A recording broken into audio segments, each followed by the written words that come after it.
Cool. Yeah. Let's kick it off, and as people roll in, you can kind of crank into to some of the distro demos. So, welcome everyone. Thanks for joining today. We are excited to present Distro here. I'm Michael Foster. I'm a partner manager here at Chili Piper. We're hoping to do more of these kind of more in-depth webinars for partners specifically and consultants. So really appreciate everyone joining today. Jonathan, if you want to introduce yourself. Yeah, sure thing. Hi, everyone. So, Jonathan, I'm one of the customer success managers here at Chili Pepper and also a solutions consultant, and work closely with Michael and the partnerships team as part of that too. Great. Yeah. And today, we'll focus in. Jonathan will kind of dive in a little bit in depth to some distro build outs and flows here. Also, Jonathan, while you're presenting, feel free to kind of just touch on when partners kind of their ears should perk up for when Chili Piper is a good fit and when distro is a good fit. I think that would be kind of important as you're going through some of these build outs. So yeah, I'll stop sharing here, and you can go ahead and share your screen. Perfect. Yeah, cool. So, what I'm going to run through is we've got four active sort of live routers in the system. So these are all in play at Chili Piper and cover the sort of full spectrum from pre-sales to post-sales, and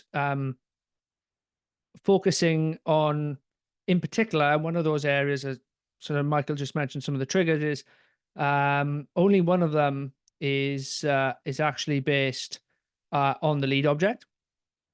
And we're not actually routing the lead in that example. I'll bring that all to life. So the name of the tool is Distro, but as you'll see, there are use cases outside of distribution, which is the core functionality, the core use case for it. So we'll kick off with our good fit score. There is a entire case study for this that I can pop in the chat if you want to refer back to this, and there's some other ones that you'll see in there. But let's just run through this one. So this is an account-based router. We are looking at a good fit account router field in Salesforce as the trigger. So the team, the SDR management team, data, growth team, they've come together and they go into more detail around what a good fit account is. And then once that account has been deemed a good fit, they update the field in Salesforce. And then we have an entry rule just to make sure, okay, the trigger is a field update, but we want to make sure that it's actually, and excuse the term, a good fit. So when we jump in, we're looking at, yes, the good fit tick or checkbox has been marked as true, but we want to make sure that it's a prospect or an ex-customer. We don't want this flag in for any existing customers or partners. We want to make sure that it's not there's no open up opportunity. We don't want to route this to an SDR to follow up when it's already been talked to by an account executive. So yeah, that's the entry rule. Just want to make sure that everything checks out, and then we can get into the rule itself. At the moment, we've got kind of everything lumped in. There's a V2 of this router being worked on at the moment, where we're actually going to split the tiers out so that it's a fairer balance, if you like, between the SDRs. But in phase one, just getting this on the ground, tier 6 is still qualified. It's still a good fit. It's just perhaps not as good as far as the technographics and what have you, as far as what went into the scoring model. So this is quite a simple router, though, in itself. Once that's done, we're going to route amongst the whole SDR team, update the account SDR owner. So this is one of those sort of nuances, if you compare to some like a Salesforce, basic flow or, lead assignments, we can update any lookup field on any of the objects, standard or custom objects that we will feature in these use cases. So the SDR doesn't own the account per se, but they are the designated SDR owner. And then the account executive or somebody else could actually be the owner themselves. One of the things I want to point out here, beyond just the sort of routing logic, is you'll notice there is a cap. So each SDR can only get 10 accounts per day. And when you enable capping, you get, in addition to the sort of standard sort of record count, you can actually take a snapshot and see where each SDR is for the day. And if they haven't had any, normally because they're off, as denoted next to press the net. So just using this to flag not just the routing criteria and the use case, but actually the use of capping. And we can set daily cap, weekly cap, monthly cap. And if somebody does hit the cap, we can have a fallback. But the idea here is we don't want to fall back because we want everybody to be even at the end of the day. So a couple of field updates just to let us know what's going on in the account. And then the interesting one is the service level agreement. So this is configured within Chili Piper. And what we have here is just a rule that says if the SDR hasn't touched the account in 72 hours post route, then to reassign it. So you snooze, you lose. So this incorporates a couple of different things. You've got a bit of capping, you've got the SLAs.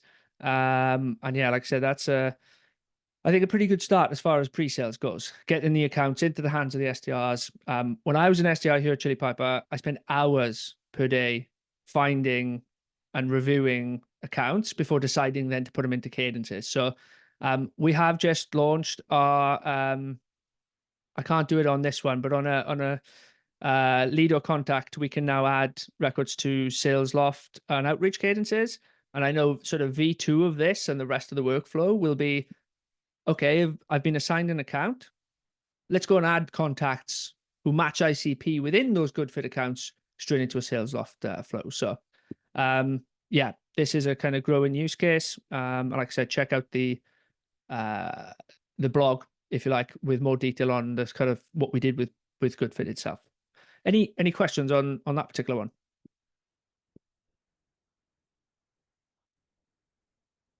No? All good. So next one is a little bit further along the pipeline. Solutions consultant assignment, close to my heart. We've recently updated this. So this is all based on the opportunity record. I won't go through this, but within Salesforce, they have a screen flow to request an SC. That checks the box for SC assigned as long as the account and the opportunity rather meets certain criteria, certain ARR thresholds. And then we go into our entry role just to make sure that there's nobody already assigned. So the checkbox is true, but there's not already someone aligned to that opportunity. And then we're into the rules. So this one is a bit more detailed. I'm not going to go through every one, but essentially at the top of the tree, we've got some free trials. So we've got a handful of CSMs that are being assigned to free trials. So this could be a lower ARR threshold. And then they get assigned to work on that alongside the account executive. And then what we've had, I'd say this is a relatively new addition, but what we also have then is our SC assignment for just ongoing sales cycles. So the reason for highlighting this is not just that, you know, we're using the opportunity object rather than the sort of lead or contact. Is within here, I'll just give you a flavor of what it looks like. It's pretty simple. What's the onboarding contact region? So we know how to route this geographically. But within these, you have covering the US, East, and LATAM, you have myself and my colleague Andrew. For EMEA, it's just myself. And then for sorry, let me go back one. I've come down too far. US West is Andrew on his own. EMEA is me on my own. And then the East Coast, we're combined together. And how we manage that then is we're actually kind of grouped between them. So for every meeting that I get in EMEA, it actually counts to my allocation on the East Coast. So if I'm particularly busy, actually I've got it here, the group. What this is saying is just combine the total assignments across all of them. So if I'm really busy in EMEA, it keeps Andrew at the top on the East Coast. If Andrew's really busy, has a really busy week on the West Coast, it keeps me towards the top and East Coast and so on. So it just load balances across all three of the assignments. So yeah, just wanted to use that use case to highlight that particular feature to be able to group those distributions. But otherwise, it's pretty simple. Just assign a lookup field on the opportunity as a solutions consultant. That notifies a Slack channel. We're using the Salesforce to Slack for that. Notifies a Slack channel. I get an email saying this account or this opportunity has been assigned to me, and then myself and the account executive will get together to sort of scope it out. So yeah, any questions on opportunity assignment for SC? We got Q&A. When was that? That was a minute ago. What if there isn't an assignment? As in, if it hits the not matched, but in this case, it will always match just because of the way in which we've configured it. Because we have mandatory fields, we do have a catch-all. We've left this is kind of a catch-all, if you like, where we're just looking for that there's no solutions consultant. But the way this is kind of goes hand in hand with Salesforce, is that the way we've configured it is the account executives have to pick an onboarding region. So it always gets assigned. There are other use cases, probably more typically just lead routing, where if something's not matched because it doesn't hit a certain company size threshold, or it comes from a region or a country that you don't work, if it's not matched, nothing happens.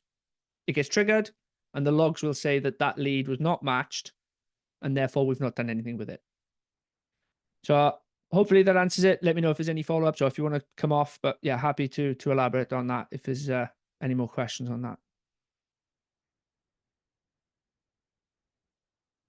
Awesome. Next one. Nope. That's my grouping tab. Cool. So I did say there is going to be at least one lead router in here, but it's perhaps not your typical one.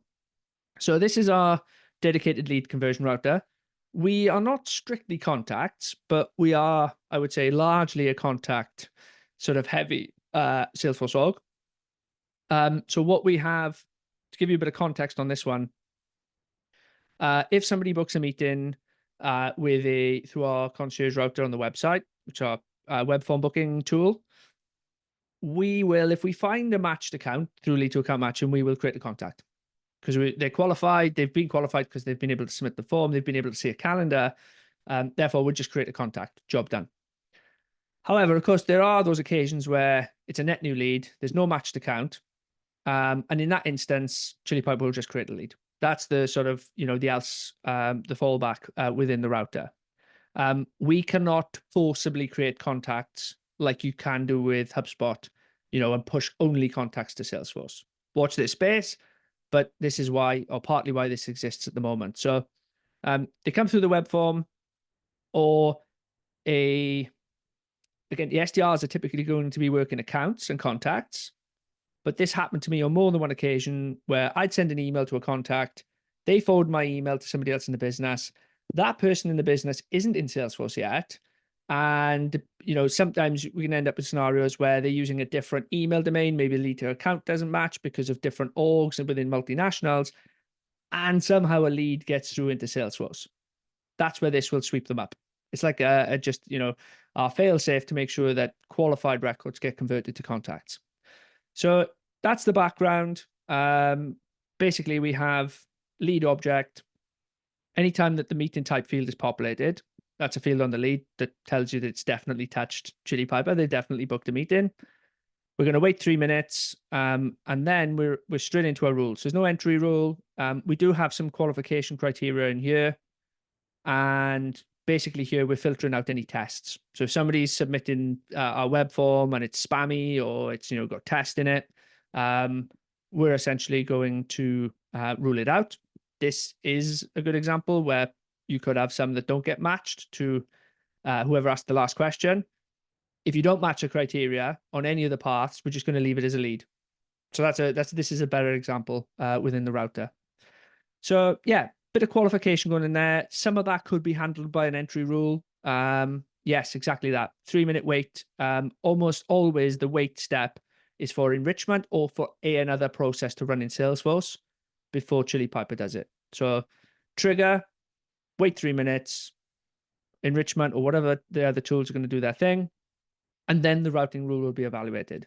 But yeah, I'd say 9 times out of 10, my customers are doing it because HubSpot is going to do a post creation field update, or Clearbit or Zoom Info is going to do its thing and populate some fields before we start routing proper. The only other thing to call out here is depending on what the situation was. So if they book a demo, they come in, they book a demo through the website. Not only will we convert them as a lead, but we're also going to create an opportunity. The way our kind of, inbound flow goes, we have qualification criteria on the web form. If you are allowed to book a meeting, you are deemed qualified. There are exceptions to that, and an account executive might say, well, actually, they basically lied on the form. They don't use Salesforce or HubSpot. They use Pipedrive. They just wanted to see a demo. Naturally, we can DQ them after the fact, but majority of the time, those are legitimate leads. They're qualified, and therefore we're going to create an opportunity straight away. If they submit the form but they don't book, we'll convert them a no opportunity. And we've got a couple of other ones here. Beg your pardon. This actually has a catch-all. We are sending everything through. This has changed. This has changed over time. Forgive me. Everything is being converted in this regard. Probably need to speak to RevOps to see what the plan is there. Because I think maybe we have gone all in on contacts very recently. But yeah, if this didn't exist, we could just delete this path. If it didn't respect any or match any of the criteria, just leave it as a lead. Just leave it there, not to create additional contacts. So yeah, that's lead conversion router. Said it's a handy tool. There'll be parts of Chili Piper that will only create contacts in due course, but yeah, got a couple of customers that have sort of expressed interest in this. Like I said, it's not just opportunity or lead or contact routing. It's simply acting as an alternative to a Salesforce flow. And you might ask, well, why not just do it in Salesforce? The answer for our RevOps was A, it's easier. B, I have familiar logs. So when I'm looking at across the distro tool, all of my logs are the same. But as part of that, our lead to account matching is consistent across the board. So I don't need to manage lead to account matching in Chili Piper and lead to account matching in Salesforce. All of that lead to account matching can be handled centrally in one place for consistent results. So that's one of the sort of common questions. Hey, I can just do this. Yeah, you could, but that's one of the use cases. And then finally, we have to the end. We've come to the end of the sales cycle. Opportunity closed one. So, I mean, this is a good example of the sort of post sale flow. But I also wanted to highlight it because although this is an opportunity trigger, ultimately we're assigning accounts to the CSMs. So you have that cross object relationship. So opportunity stage, excuse me, closed one. There's a couple of other parameters. We can also run it. Obviously, this one isn't. We've got an example here where you could have one rule that could be used across in an opportunity router, but also a case router. That's fine. Only this one clearly is going to trigger, but it does allow us to kind of keep somewhat similar rules together for cleanliness. And then once they've matched that criteria, we've got all of these different paths. So partnership, CSM ownership. This is rare, but you could have a returning account. So they churn, and then 2 weeks later, they decide to come back and go back to the old CSM if it hasn't been sort of cleared. And then we've just got a variety of different sort of thresholds based on company size and ARR. But yeah, that's pretty simple. What have we got? There's mine. So again, we're looking at a combination of the account and the opportunity. What is the designated segment based on sort of Clearbit enrichment? What is the ARR volume? Where is the onboarding contact based? And then we're going to route to one of 2 reps covering the mid-market EMEA region, myself and one other. We're going to update the account related to the opportunity. and the field is CS owner. Like I said earlier, it doesn't have to be the account owner per se. No fallbacks on this. And then we're going to update some fields. Just again, as you saw in all of them, we update a number of fields to say which router it came from, which rule was matched, and what team we assigned it to. So that's a fairly standard one across the board. So that's it. Pre-sales to post-sales, an example of different objects. Couple of nuanced things. We've been a capping, like I said. We've had SLAs, grouping across distributions. But yeah, can you trigger Slack alerts? Yes, absolutely. So this is, bear with me. Let me just bring up my standard router. Funnily enough, we didn't have any configured internally on that one. We do have Slack notifications going out from other routers, but let me just show you this one. This is my kind of go-to for demos. So we have. No, I tell you why we don't have it. I'm thinking of a different product. Slack and email us app standard for any time somebody is assigned. I have a different product hat on for a second there. Anytime there's an assign or an update ownership node, the assignee will receive a Slack notification if you've connected to Slack and an email. Sorry, that's absolute sort of Billy Basics. Just saw the question and thought, yeah, let me show you. No, it's built in. Yeah, it's built in. We are going to open up more flexibility. So one of the projects for next year is wider notifications. So, hey, don't just notify me. Let's notify a channel. You know, don't just notify Michael. Notify the whole partnerships team if there's a partner led deal that sort of gets assigned. So, yes, that is out of the box. And I did mention it, so I can just drop it in here. Add to sequence for outreach, add to cadence for sales loft. I couldn't show you that earlier because I was on an account router, but for leads and contacts, that is in there as well. So, yeah, that is the easy answer is it's automatic. Sorry. Yeah, love it, Jonathan. Can you also touch on just overall lead to account matching, fuzzy matching, and just what that looks like in Chili Pepper? Yeah, sure thing. So we'll do it in this one. Bear with me.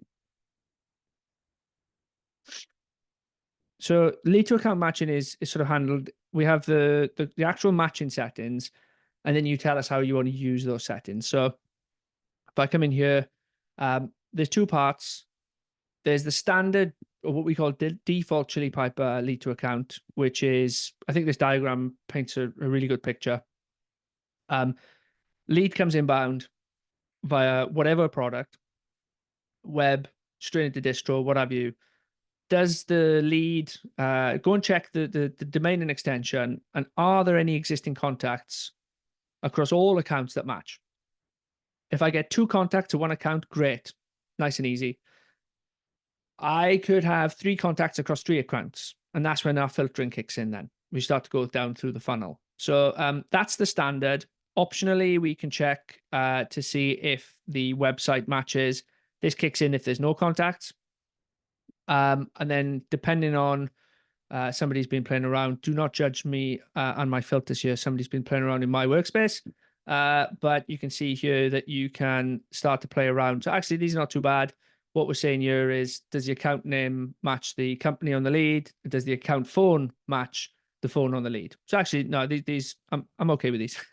And if there still matches, you can go one step further and then go and look at created date. In addition to some Chili Piper specific fields like, hey, just go and check the total number of matching contacts. Which account has more with the same domain, as opposed to like which one just simply has the most contacts or the most number of children accounts, etc., etc. So that's where you configured it all. This is relatively new. Earlier this year, we also have now the option to either or in addition to, we can also use Salesforce duplicate rules to do it as well. So what that does is obviously open up the door then to fuzzy matching, as Michael mentioned. So in this lead to account matching rule for me, it's a simple fuzzy match from company name to account name. Just keep it nice and open. And again, if there's multiple, if there's one from Chile and there's one from Salesforce, it goes through the filter process and the tiebreaker process just the same. So that's how we configure it. That's where the logic kicks in. And then if I just go back to this router for you really quickly, this is then where you can configure your rules, where you say, okay, go and check if the contact, go to the contact. If it's a contact that we're routing, go and check the related account owner. If it's a lead, go and check the matched account using the settings that we used on the previous page. And then we've got standard contact owner, lead owner. But this is obviously the one that we've just been talking about. Look at the lead, go and look for a matched account based on that, drill it down to one account, and then assign it to the or make sure that the account owner is part of a team that I've designated. And the reason why we do that, common follow-up question is, what happens if the account owner is not in Chili Piper? What happens if the account owner is inactive? You are telling us explicitly that the account owner has to be one of the following, which is A, has a Chili Piper license, and B, is a part of the team. Only match to this rule if it's one of these individuals. If Michael's in Salesforce and he's the account owner, but he's not part of my team, skip it and then go into my round robin. Go and look at the country. You know, is it United Kingdom? No. Is it United States? No. To answer that, the first question, if it's not got an owner, it's not country United Kingdom, and it's not country United States, it will do nothing. It will do nothing. So that's my good example for that. Sorry, a little bit later on, but yeah. Any questions on any of that? Yeah, it's perfect. And you know, being mindful of time here, just one last thing, Jonathan, I'm curious if you can touch on, which is basically just like the universal rules that flow, you know, across all Chili Piper products, if it's Yeah. worth just digging into that really quickly.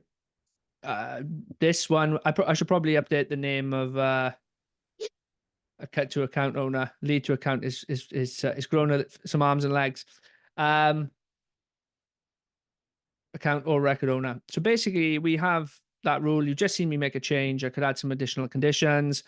And again, this is that example earlier where I said you could have a rule that has multi-object.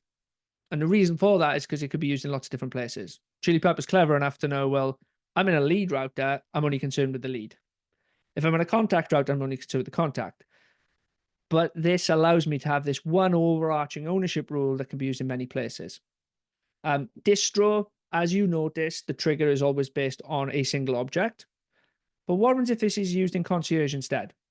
This is using concierge. Concierge is our web form scheduling solution. We don't know who we're scheduling with initially. Could be a lead, could be a contact. But I can use that rule everywhere.